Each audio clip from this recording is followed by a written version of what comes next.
Welcome to Faith and Freedom. For the next few minutes, we hope to inform, inspire, and encourage you as we discuss the legal victories and challenges to your fundamental freedoms and religious liberties. Faith and Freedom comes to you from Liberty Counsel, a civil liberties education and legal defense organization.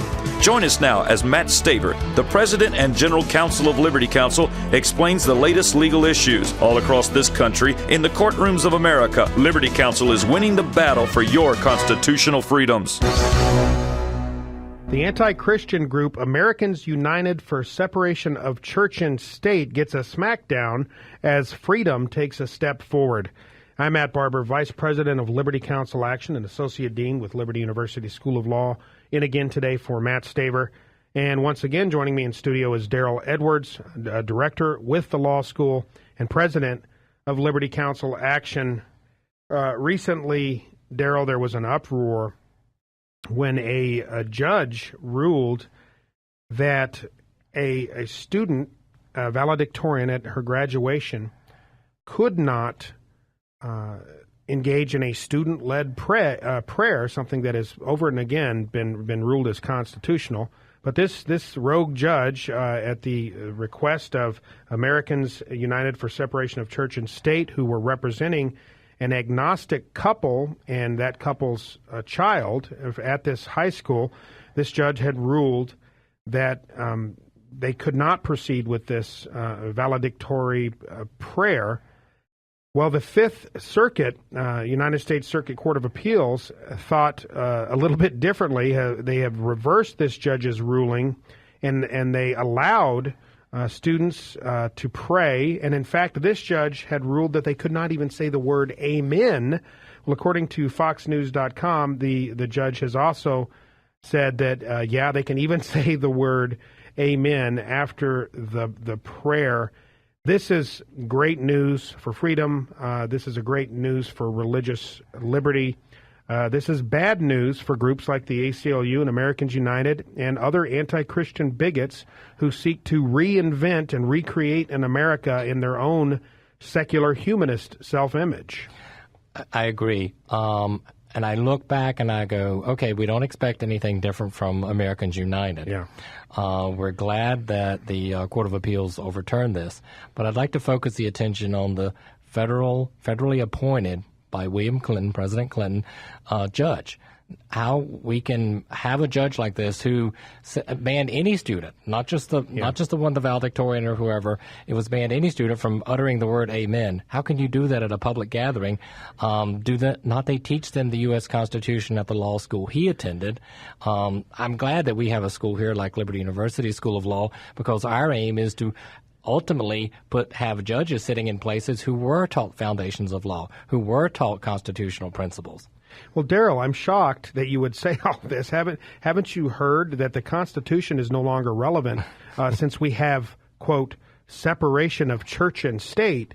And, the policy of, quote, separation of church and state must not ever be violated. And to say amen or have a student-led prayer clearly violates, quote, separation of church and state. Yes. Incidentally, that term is nowhere to be found in the United States Constitution. The ACLU, Americans United, and many of these liberal constitutional revisionist judges have taken the 10 words, that's it, the portion of the First Amendment clause talking about religious liberty, the Establishment Clause, those 10 words that say Congress shall make no law respecting an establishment of religion. That's it. That's what they've hung their hat on. And, of course, you read the writings of Thomas Jefferson and many of our founding fathers in the Federalist Papers and beyond. They are very clear that portion was exclusively in terms of preventing Congress. Let's take it at its word. Congress shall make no law. What do they mean by that? I often say, well, I think they probably meant Congress. Not a school teacher, not a school district, not some small municipality, not a judge in a county courthouse. Congress shall make no law respecting an establishment of religion. What do they mean by that? They meant that Congress cannot create a federal official United States federal religion like they had in Great Britain in the Anglican Church. how far we have come to the point today where a valedictorian can't even pray, and students can't lead a prayer at their high school graduation, a tradition that was long in place, and a tradition that goes all the way back to our founding. Thomas Jefferson believed that the Bible should be the primary textbook. Thomas Jefferson is often cited as this great deist who was the stalwart of separation of church and state. Kids were taught out of the New England Primer, which incidentally is available at lc.org. If you'd like to see the New England Primer, it's fascinating. Kids in first grade in public schools across the country, and they were all public. They weren't federal schools like we have today. They were public schools.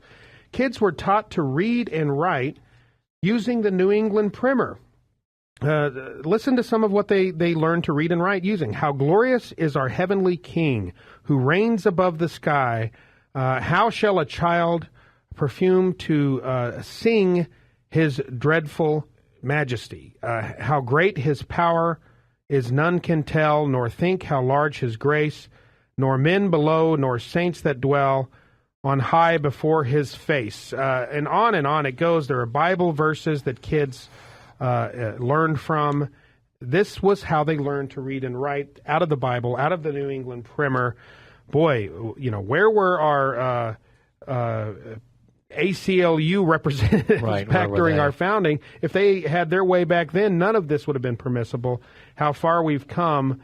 The anti-Christian bigotry is palpable, but that's what Liberty Counsel is here to fight against it. Well, you mentioned the 10 words. Actually, they're building their foundation. The liberals have built their foundation on 3 words. The words wall of separation, which appeared in an extra constitutional document, not even in the Constitution, the document where Thomas Jefferson wrote the letter to the Danbury Baptists, who, being a minority, Baptists in Connecticut, they were very frightened for their rights that some state religion would appear and shut them out of business. And he told them that's not going to happen. It has nothing to do with the cases that are being ruled on today on that shaky foundation.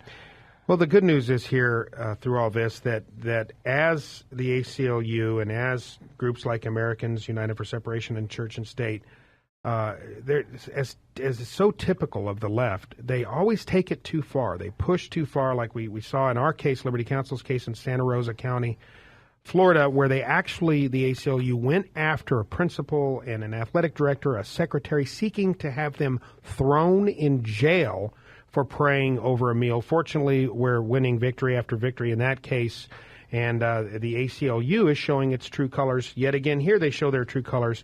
Our good friend, according to FoxNews.com, Kelly Shackelford, with the Liberty Institute in Texas, he had this to say: "This is a complete victory for religious freedom and for Angela." This is the young woman who was going to pray, Angela Hildenbrand, who prayed at the valedictorian who prayed at the graduation. "We are thrilled that she will be able to give her prayer, which she did without censorship, in her valedictorian speech tomorrow night. No citizen has the right to ask the government to bind and gag the free speech of another citizen." And that's exactly what the left seeks to do. They are tolerant of everyone unless as tolerance fits within their very narrowly defined parameters, which basically it means our view of the world. If you happen to be, as the majority who view the world through a Christian prism here in the United States, why then, through the principle of tyranny of the minority, you must be, as Kelly Shackelford put it, bound and gagged. Well, it's just inconceivable to me that a judge would ban certain words. I think if we were to step back 20 years and think that this would happen in America and tell someone at that point that a judge is going to say you can't use the words join in prayer in a public gathering, you would say that can't happen. I don't care how liberal the judge is. But that's what we've allowed to happen. That's where we've gone. And it has our founding fathers, Deryl, rolling over in their grave. Their writings were unequivocal, were very clear. I encourage you to go to lc.org. Ask for the book Original Intent by David Barton, one of the premier historians in the United States today, has more original documents of our founding than any other historian or organization. And this book, Original Intent, shows that what we're saying here is not without backing. It's absolutely rooted in history. It's rooted in truth. And the left and the ACLU are the historical revisionists. Go to lc.org, ask for Original Intent, and join the Liberty Counsel team. Join our ministry as we fight to defend life, as we fight to defend the natural family, and as we fight to defend your right to express your faith freely in an America that represents the vision of our founding.